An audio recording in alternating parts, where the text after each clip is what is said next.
Isso. Hoje nós vamos falar, baseados no capítulo 13, prejuízos gerados pelo orgulho. Em cada capítulo, estamos sendo defrontados, povo de Judá e nós também. Mas antes eu queria que você olhasse para mim e você repetisse essa frase para você mesmo.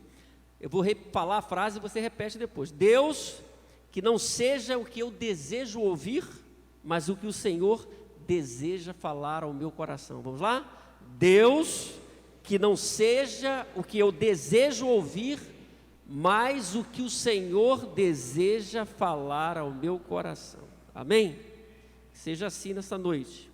Nós estamos chegando à parte 12 ali, capítulo 13, porque um dos sermões nós trabalhamos 2 capítulos, né? 8 e 9, por isso que não está certinho capítulo e partes.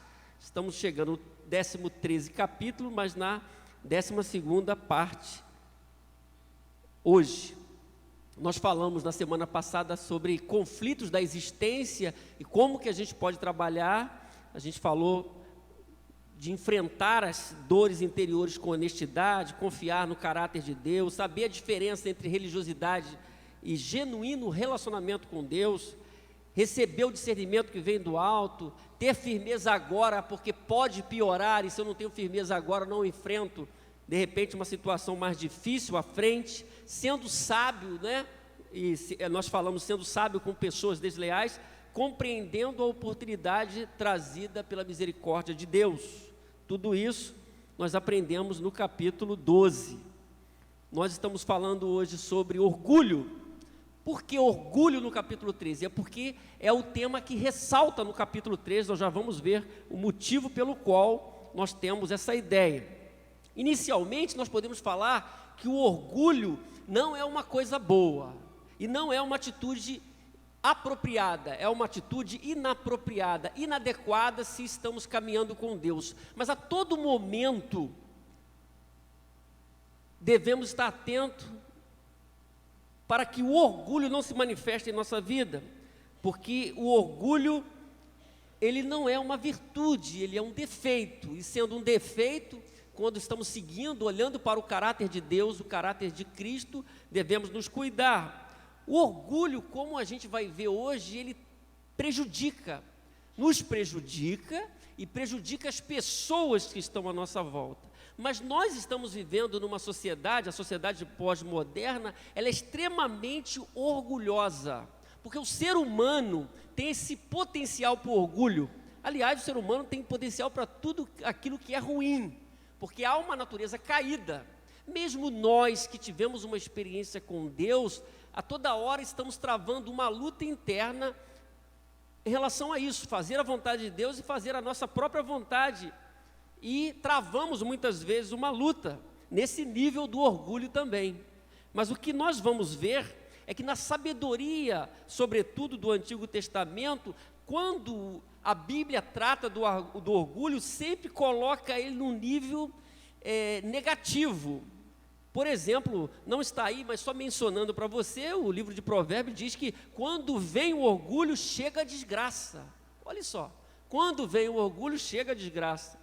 Mas a sabedoria está com os humildes, diz o texto. O texto diz também, o orgulho vem antes da destruição, o espírito altivo antes da queda. Então, o comportamento orgulhoso sempre é o anúncio não de uma coisa boa que virá, mas uma coisa ruim.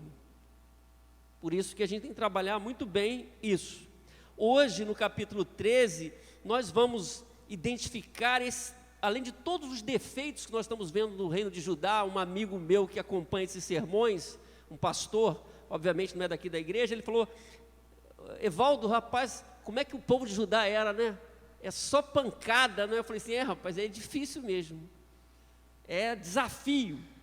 E no capítulo 13, meus irmãos, a gente identifica, dentre outras coisas, o orgulho no povo de Judá, lembrando muito bem que Jeremias está profetizando a partir do reino do sul, Judá, reino do norte, Israel. Às vezes ele usa a expressão Israel para mostrar o povo de Deus, e às vezes Israel como reino do norte. A gente tem que identificar isso. E eu quero destacar inicialmente, nós vamos usar o capítulo 13, agora vai aparecer ali Jeremias 13, 8 e 9. Jeremias 13, 8 e 9. Vamos ler em uma só voz? Vamos lá? E o Senhor...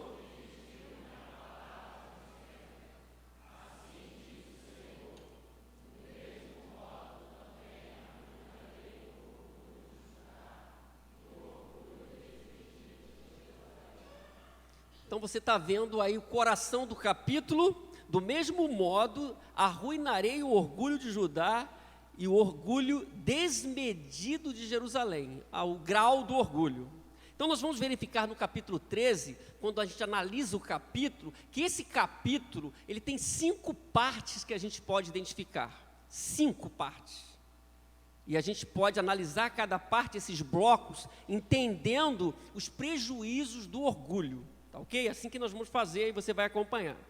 Então, o primeiro prejuízo gerado pelo orgulho é a inutilidade. Inutilidade. Nós temos aqui, meus irmãos, uma parábola, uma figura do cinto de linho. Do cinto de linho. Nós vamos ler agora, de 1 a 7, você vai acompanhar aí a leitura para você entender melhor essa história do cinto de linho e por que inutilidade em relação ao orgulho. Diz assim a palavra de Deus, acompanha ali. Assim me disse o Senhor, vá comprar um cinto de linho e ponha-o em volta da cintura, mas não o deixe encostar na água. A água seria a preservação. Comprei um cinto e o pus em volta da cintura, como o Senhor me havia instruído. O Senhor me dirigiu a palavra pela segunda vez, dizendo, pegue o cinto que você comprou e está usando, vá para agora a Perate, ou Eufrates, depende da sua tradução, e esconda-o ali numa fenda da rocha. Assim fui e o escondi em Perate, conforme o Senhor me havia ordenado. Depois de muitos dias, o Senhor me disse, terceira vez agora vá a Perate e pegue o cinto que lhe ordenei que escondesse ali. Então fui, Jeremias está narrando, eu fui a Perate e desenterrei o cinto e o tirei do lugar em que o havia escondido. O final do verso 7, o cinto estava podre e se tornara completamente inútil. Olha a figura. Quando a gente analisa a Bíblia, uma figura que aparece aqui, a gente tem que prestar atenção qual o tom que a própria palavra de Deus está dando. Se o texto é autoexplicativo ou se há margens para a gente poder analisar esse texto. Como nas parábolas de Jesus, que algumas ele explicava detalhadamente, outras nem tanto. Essa parábola, ela tem uma explicação, e ela já está dizendo, uma indicação para a gente no final do 7, o cinto estava podre e se tornara completamente inútil. Se a gente pensar num cinto de linha sacerdotal, a gente vai começar a entender que esse cinto se refere ao povo de Deus. Esse povo de Deus que deveria estar junto com o Senhor em uma aliança que ele tinha assumido com este povo. A gente percebe que esse povo deixa a presença de Deus. Ele deixa a presença de Deus. Então, Israel tinha uma missão sacerdotal para abençoar outras nações. Israel, estou falando como nação agora, se perde nesse processo. Por isso, Deus se utiliza aqui dessa parábola do cinto de linho. Pede que Jeremias compre o cinto, coloque o cinto junto ao corpo, sinal aí da comunhão do povo de Deus com ele, o povo de Deus com o Senhor. Depois ele pede que Jeremias tire o cinto e leve para um lugar e deixe lá. Obviamente, com o tempo, o Senhor manda ele voltar lá para pegar. Quando ele chega lá, o cinto está apodrecido, tinha perdido a sua utilidade. Então, esse cinto apodrecido indica que Judá seria humilhada pelo seu orgulho e punida pela sua idolatria, porque estava distante de Deus, perdeu a sua função como povo de Deus. Essa é a gritante constatação que nós chegamos.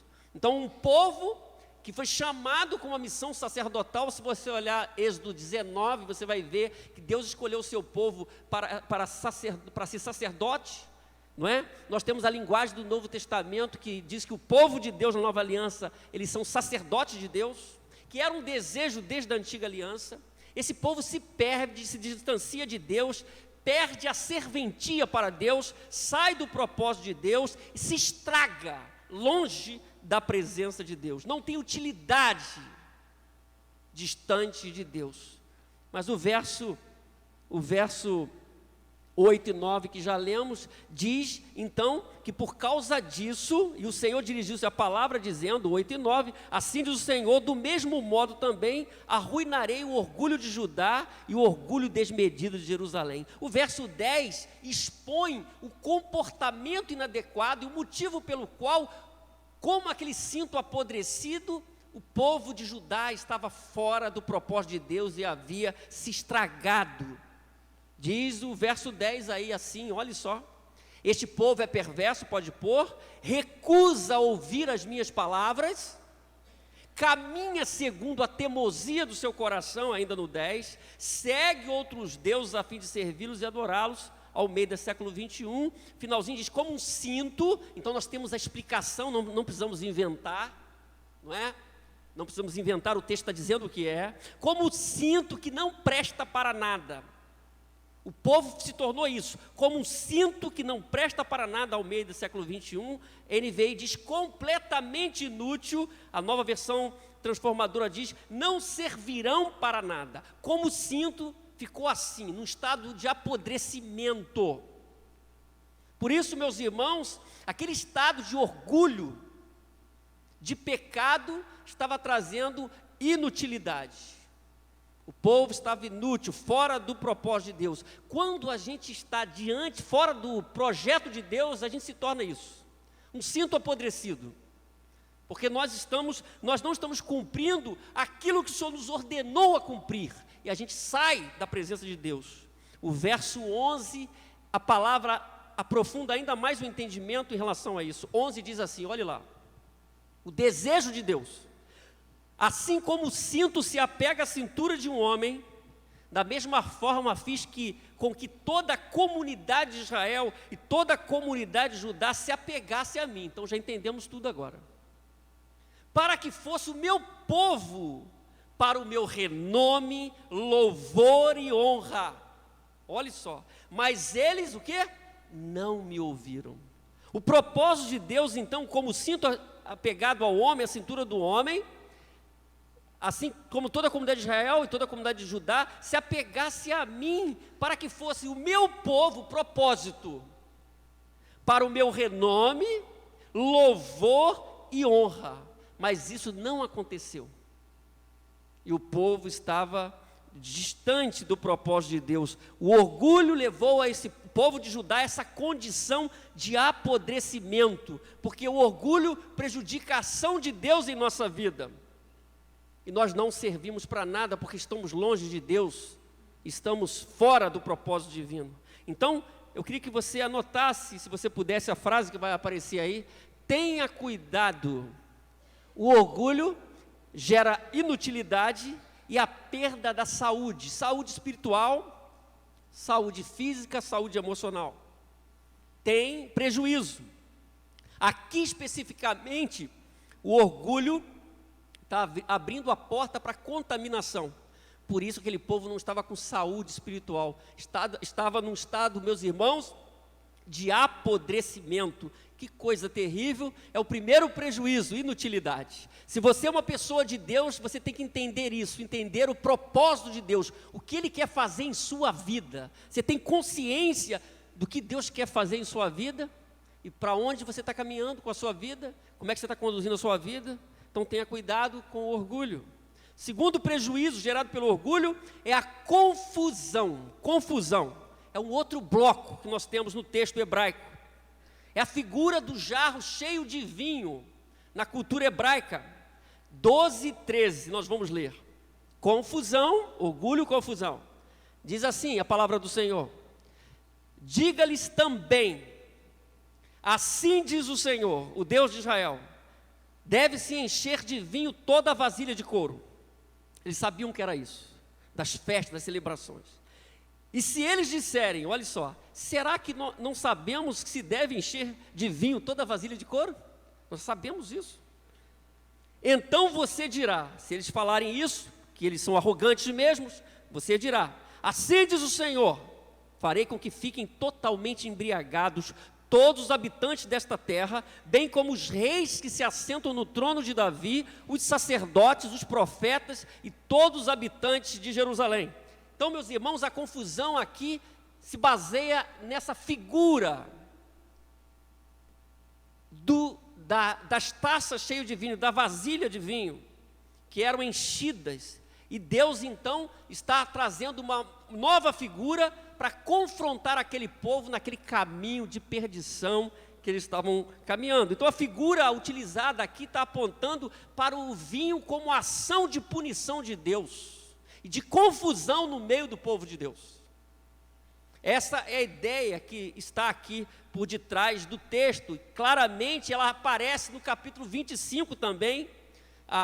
O capítulo 25, 15 e 16, você acompanha, diz assim: assim me disse o Senhor, o Deus de Israel, para completar essa ideia: pegue de minha mão este cálice com o vinho da minha ira, e faça com que bebam dele todas as nações a quem eu os envio. Quando beberem, ficarão cambaleando, enlouquecidos por causa da espada que enviarei sobre eles. Então nós temos um quadro aqui de quem bebe desordenadamente, bêbado. Geralmente é uma coisa feia, as pessoas ficam enjoadas, falam que não convém, vomitam, é uma desgraça. Por isso que nós temos que nos cuidar. Mas o texto não está falando se bebe ou não bebe, o texto está pegando uma figura da bebida, a figura de quem está bêbado, que perde o discernimento, que fala besteiras. E aqui Deus está falando algo terrível. Ele mesmo vai produzir uma crise no meio do povo, eles vão perder o discernimento. Então a figura fica mais clara, porque o texto está nos ensinando, no capítulo, verso 14, 13 e 14, é a reação divina diante do orgulho de Judá. Vejam só, verso 14: eu o despedaçarei, colocando uns contra os outros, os pais e os filhos, diz o Senhor. Nem a piedade, nem a misericórdia, nem a compaixão me impedirão de destruí-los. Isso é importante a gente entender na linguagem do Velho Testamento, meus irmãos. O Deus que é misericórdia é o Deus que age com severidade. O Deus que se mostra com ira é um Deus cheio de amor. Na linguagem hebraica é assim que Deus se mostra. Nós temos essa dificuldade muitas vezes para entender no mesmo texto o Deus que é misericordioso e o Deus que se mostra com ira, mas uma linguagem hebraica é assim. O Deus da misericórdia é o Deus que trata do seu povo sem dificuldade na cabeça do povo hebreu. Então Deus vai agir, essa figura para mostrar que aquele povo vai viver momentos de confusão. O orgulho prejudica a sua vida, trazendo prejuízos incalculáveis. E essa figura mostra isso. Eles não iam falar a mesma língua, eles não iam ter discernimento da realidade. E o que a gente pode dizer como frase, para você ter cuidado, é que o orgulho gera confusão e a perda do equilíbrio. Como quem bebe, perde o equilíbrio. Fala bobagem, perde o equilíbrio, perde o discernimento, não anda direito. Deus queria que o seu povo cumprisse o seu propósito, mas está usando essa parábola para mostrar que haveria confusão no meio do povo, porque o povo estava orgulhoso e não estava reconhecendo os seus pecados. Que tristeza, meus irmãos, nós não temos o que falar, é isso aqui. O orgulho gera confusão. Como é que está a sua vida? Como é que está vivendo diante de Deus? Tome cuidado para que o orgulho não traga confusão em sua vida e desequilíbrio para você, para a sua vida, para a sua casa. Isso é prejuízo. Não é o propósito de Deus, não era o propósito de Deus para o seu povo, Judá, e não é o propósito de Deus para hoje. Terceiro prejuízo gerado pelo orgulho é a distração, é o outro bloco, verso 15 a 17. Olhe só comigo. Distração. Escutem e deem atenção. O profeta fala em nome do Senhor. Escutem e deem atenção. Aí, novamente, nós temos o tema do capítulo. Não sejam o quê, irmãos? Arrogantes. Pois o Senhor falou. Porque o Senhor falou. E quando Deus fala, algo acontece, o nosso coração está aberto. Não sejam arrogantes, porque Deus falou. porque o Senhor está falando. Por isso que eu repeti com vocês aquela frase: não seja o que eu quero ouvir, mas o que Deus quer falar.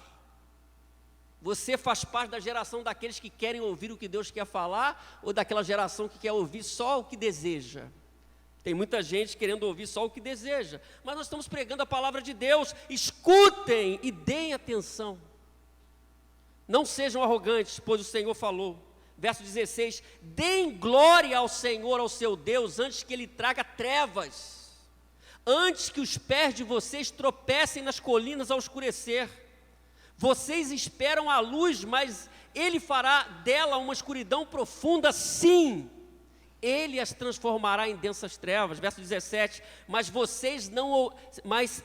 se vocês não ouvirem, eu chorarei em segredo por causa do orgulho de vocês. Olha só, chorarei amargamente, e de lágrimas os meus olhos transbordarão, porque o rebanho do Senhor, a linguagem bonita até, né? O povo de Deus como rebanho do Senhor. O Salmo 23 diz: o Senhor é o meu pastor, não é? O rebanho do Senhor foi levado para o cativeiro. Meus irmãos, o orgulho gera distração. Por isso que é um prejuízo. O povo estava distraído com Baal, distraído com os altares, com a prostituição espiritual e física. Escutem, diz ele, e dê atenção. Às vezes a pessoa distraída, você tem que sacudir. Olha, escuta aí, toma cuidado, preste atenção, meu amigo. Fica ligado no movimento. Preste atenção. Não seja arrogante, porque o Senhor falou. Será que o nosso coração está aberto? Deem glória ao Senhor, porque uma vez distraído, o povo de Judá estava canalizando as suas forças para a idolatria, para os outros deuses. Outros pensamentos estavam invadindo aquele povo que era povo exclusivo de Deus. A distração causa problemas. Verso 17: mas se vocês não ouvirem, eu chorarei, diz o profeta. Chorarei em segredo por causa do orgulho de vocês. O profeta que fala com essa paixão, que sofre: eu chorarei por vocês, chorarei amargamente. Por isso muitas vezes chamado de profeta chorão.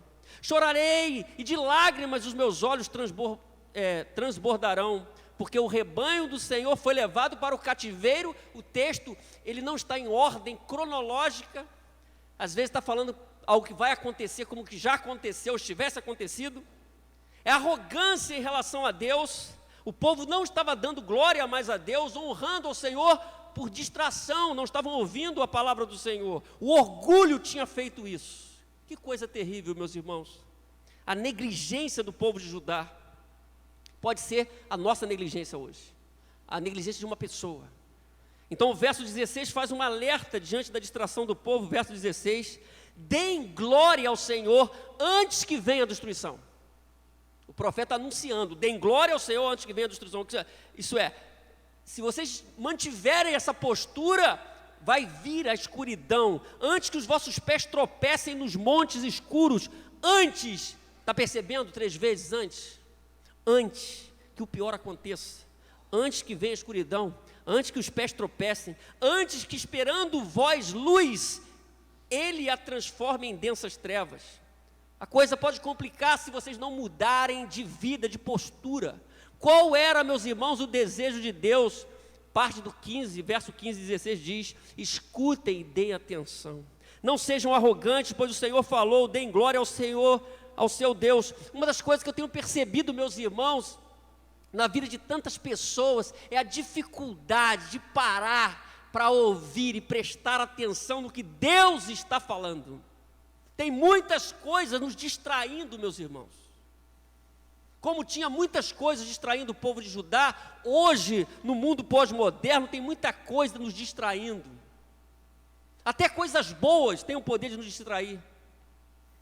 Que de fato, e no final das contas, o melhor é ouvir a voz de Deus, é estar diante de Deus. É a capacidade de reconhecer a manifestação de Deus. A Tânia está falando agora na intercessão aqui, que muitas vezes a gente está no ajuntamento, mas não sentindo nada. não percebendo a presença de Deus.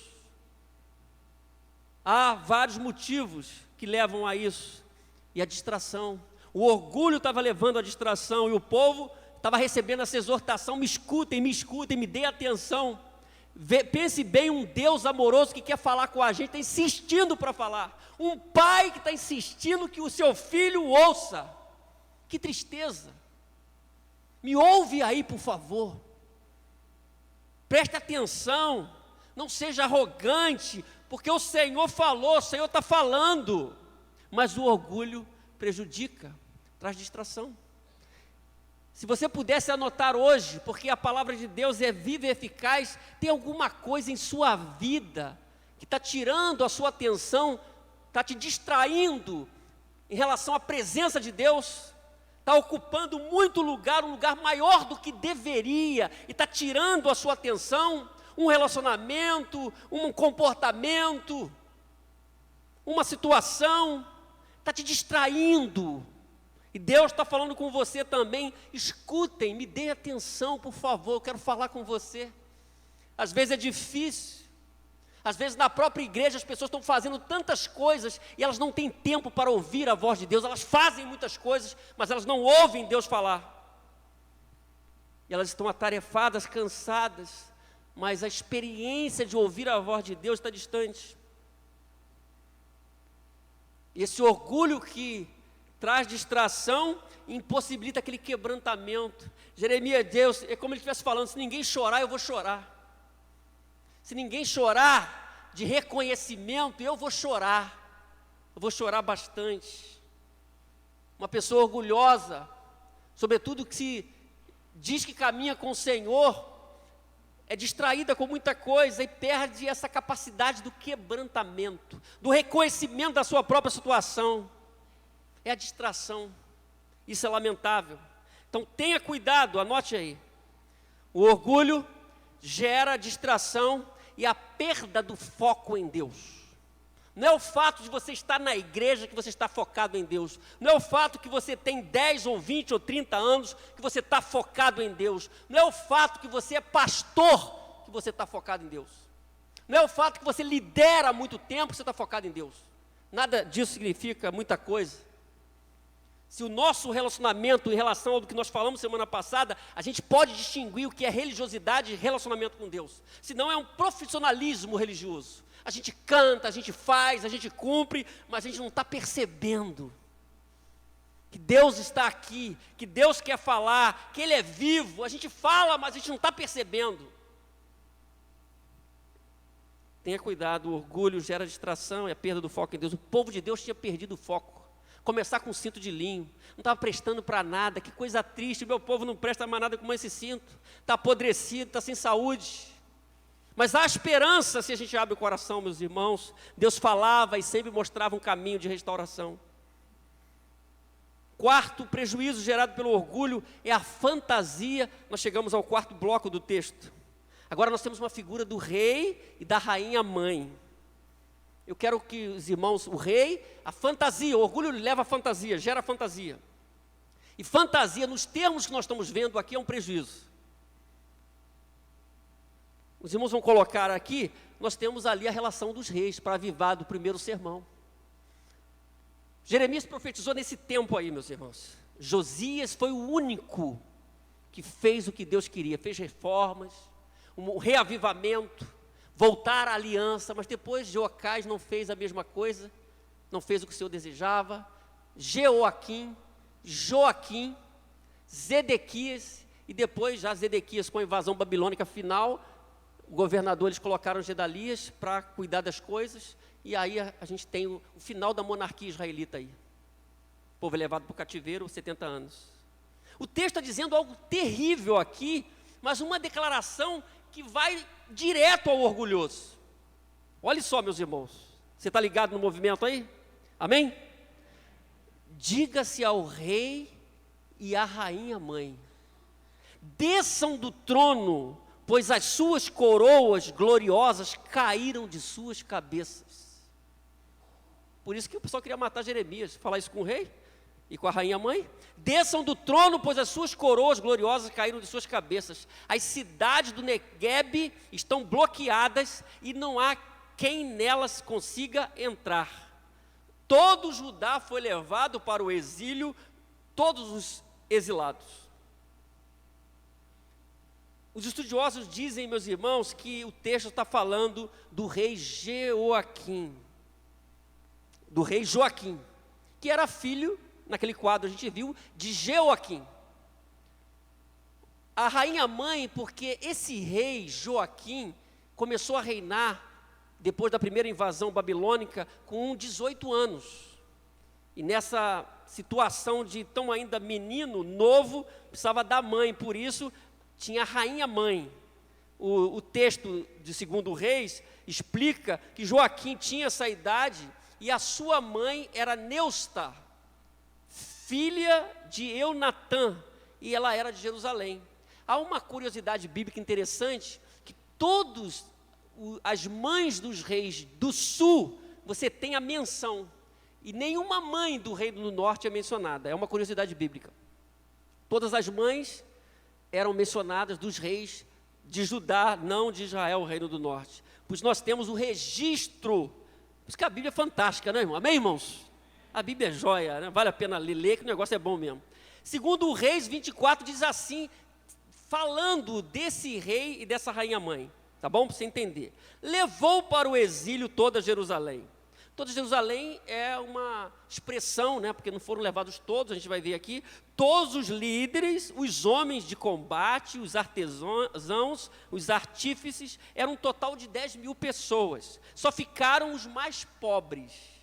Eles deixaram algumas pessoas lá, plantar alguma coisa, ficar lá, os que não morreram, que não foram agredidos. Nabucodonosor levou prisioneiro Joaquim, esse que tinha 18 anos, para a Babilônia. Também levou de Jerusalém para a Babilônia a mãe do rei, as mulheres do rei, os oficiais do rei e os líderes do país. Então, eles pegaram esse pessoal mais capaz para exercer alguma função.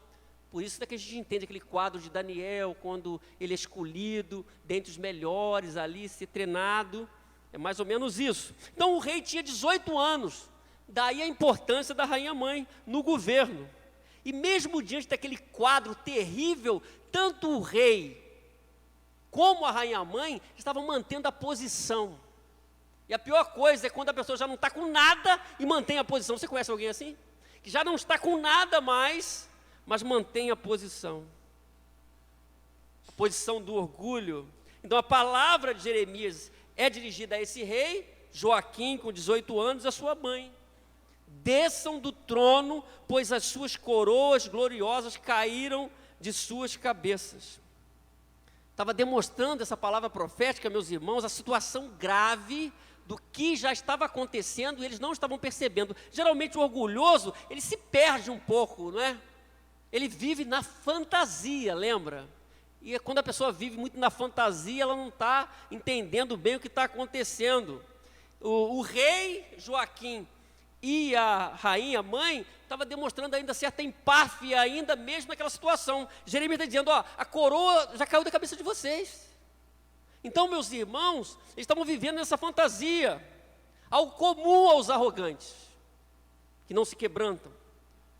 Então, nós podemos deduzir, tomando a figura do rei e da rainha-mãe, 3 coisas, você vai acompanhar aí. A primeira, eles estavam vivendo na fantasia do poder. Eu sou rei, a minha mãe, a rainha, está me ajudando, nós estamos aqui na monarquia do Reino do Sul, ignorando tudo que estava acontecendo. Fantasia do poder. Eles estavam também na fantasia da posição. Nós somos aqui, representamos o pessoal que está no topo. Eu sou o rei, afinal, minha mãe está aqui. É a posição, nós temos a posição de rei e de rainha. A fantasia do controle, nós estamos mandando ainda aqui. Quando já não estavam mais com essa capacidade, já vindo a invasão e o que já tinha acontecido, porque nós temos a invasão babilônica de 3 vezes, minando o povo até que em definitivo leva e acaba com o povo de Judá. Eu coloquei uma expressão, meus irmãos, quando eu penso na fantasia do poder, na fantasia da posição, na fantasia do controle, eu coloquei aí algo assim, para a gente entender, é como fosse um combo, é o combo gerado pelo orgulho. O combo, você conhece combo? Você vai lá no McDonald's.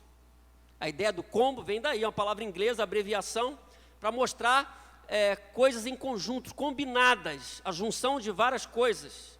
Um aparelho, lembra antigamente? DVD, não, nem DVD ainda, era o bolachão, fita cassete, rádio, é o combo, compra aí.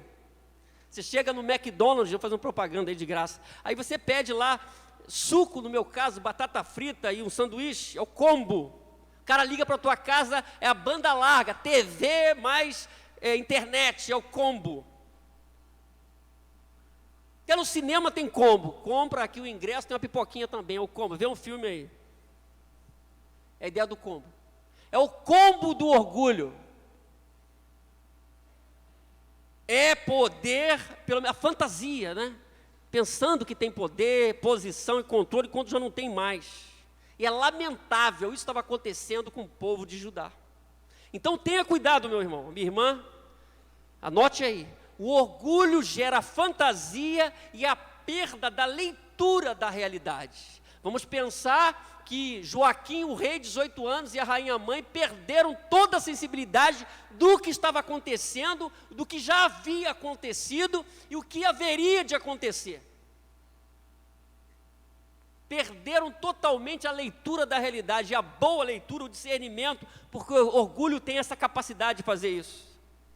Gera fantasia, a perda da leitura da realidade. Por isso não é uma coisa boa. Não é saúde, não reflete saúde, nem espiritual, nem emocional, nem física. Por isso, esse é o quarto prejuízo, fantasia. O quinto e último prejuízo gerado pelo orgulho é a vergonha, meus irmãos. A vergonha está estampada nos versos 20, vamos ler agora 20, 21 e 22. Olhe só.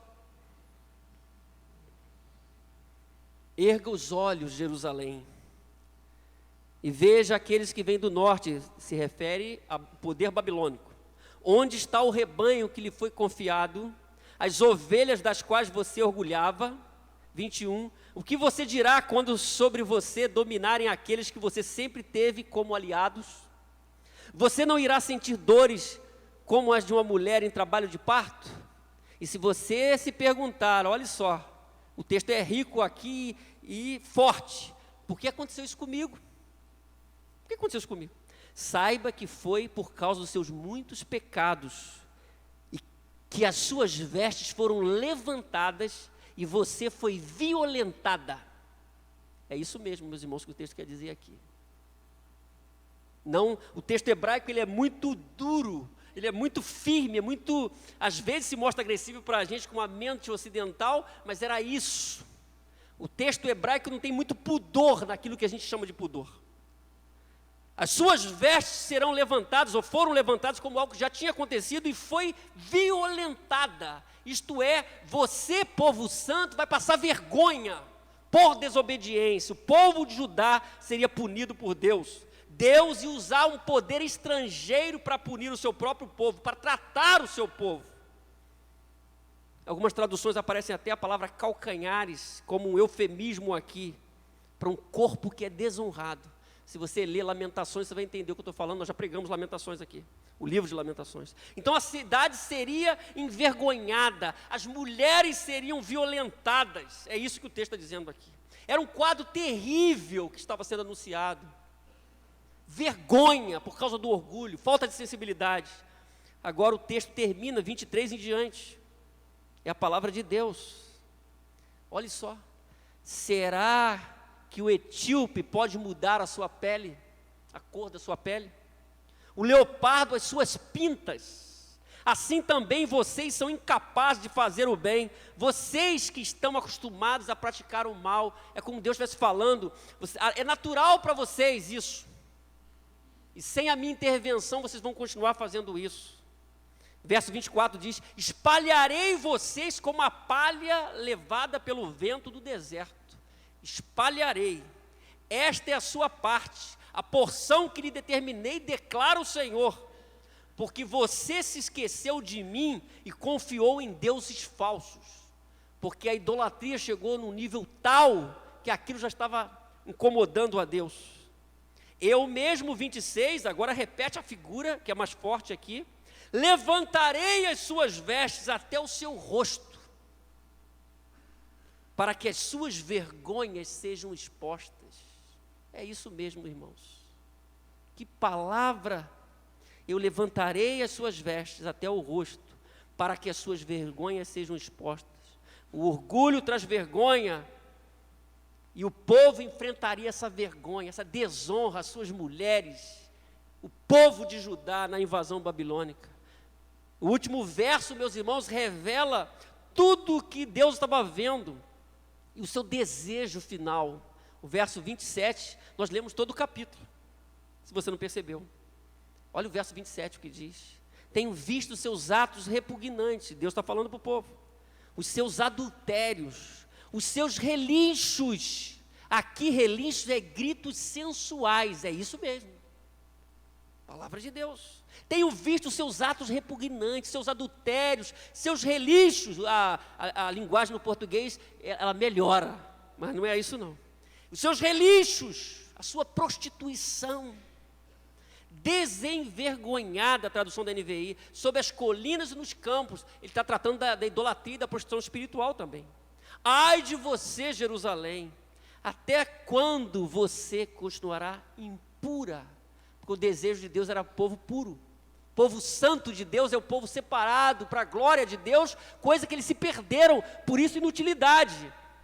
Povo separado para Deus. Mas Deus estava vendo tudo aquilo, tudo estava diante de Deus, porque nada fica encoberto diante de Deus. Mas o desejo de Deus é mostrado aqui ainda no 27. Você vai continuar impura, porque o meu desejo é que vocês sejam puros, santos. Nós estamos falando o ano todo sobre isso, vivendo no caminho da santidade. Porque nós somos o povo santo, separado para Deus. E desenvolvemos uma santidade enquanto caminhamos nessa terra, que é impura. E travamos uma luta interna conosco mesmo, que nós devemos ser santos. Até quando você continuará impura?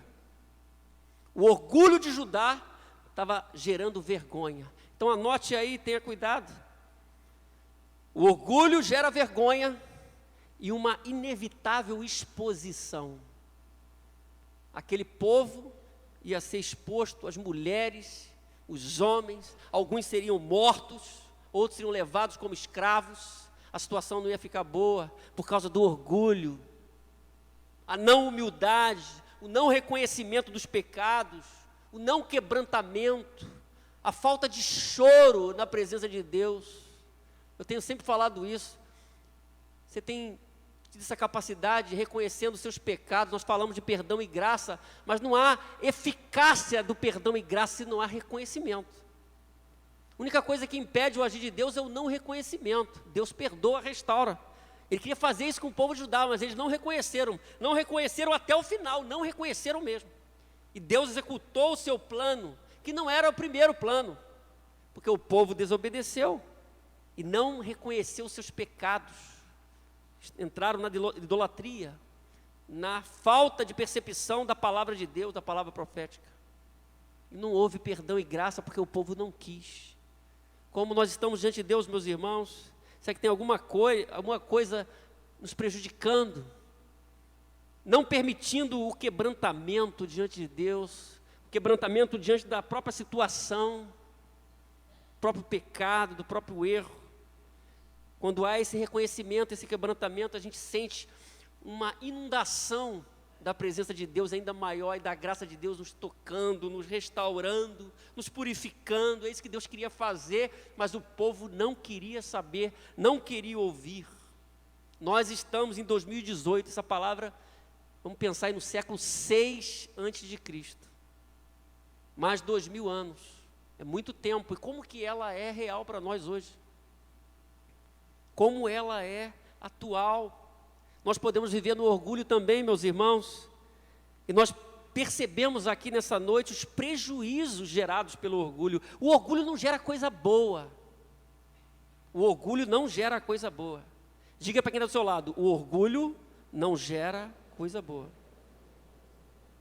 Primeiro prejuízo, inutilidade. Então, a gente viu aí, o orgulho gera inutilidade e a perda da saúde, porque a contaminação é o cinto apodrecido. Segundo prejuízo, confusão, como bêbado, perde a sensibilidade, não anda direito, fala coisa errada, briga com o outro, confusão. O terceiro prejuízo gerado pelo orgulho, distração. Deus está falando, me ouve, eu quero falar. Hoje também Deus está falando, eu quero falar contigo. O orgulho gera distração e a perda do foco em Deus, porque distraído você não pode focar em nada. Uma vez distraído, você não consegue ter foco. Você já viu as pessoas vivendo sem foco? Elas não têm foco, não conseguem. Por isso que tudo começa com Deus. Se a minha vida está nas mãos de Deus, eu vou caminhando muito bem, que Ele vai nortear a minha vida. É isso que Ele quer fazer com o povo de Judá e quer fazer comigo e com você. Mas se eu estou distraído, eu perco tudo. Porque se eu perco Deus e a direção de Deus, eu perco tudo. Você pode ter sucesso em tudo, se você não tem Deus, isso não é sucesso. Para Deus, sucesso é viver na presença dEle. Amém, irmãos? Quarto prejuízo, fantasia. É a figura do rei e da rainha mãe. Nós estamos aqui no trono, muito bonito o trono, nós temos coroas, mas nós não estamos entendendo o que está acontecendo. É diferente daquela visão do Apocalipse, que os 24 anciãos retiram as coroas e jogam diante daquele que está no trono. Diferente, é o reconhecimento do Todo-Poderoso. Aqui não, é o orgulho ainda, é diferente. Olhe só. É a fantasia gerada pelo orgulho, a falta de leitura. Posso morrer amanhã, mas eu estou achando que está tudo bem. Eu já não mando mais nada, mas eu acho que está tudo bem. Eu acho que o governo está tudo direitinho, mas eu já perdi o controle, mas eu acho que eu tenho controle, que eu tenho posição. É a fantasia do povo de Judá, que pode ser a nossa fantasia.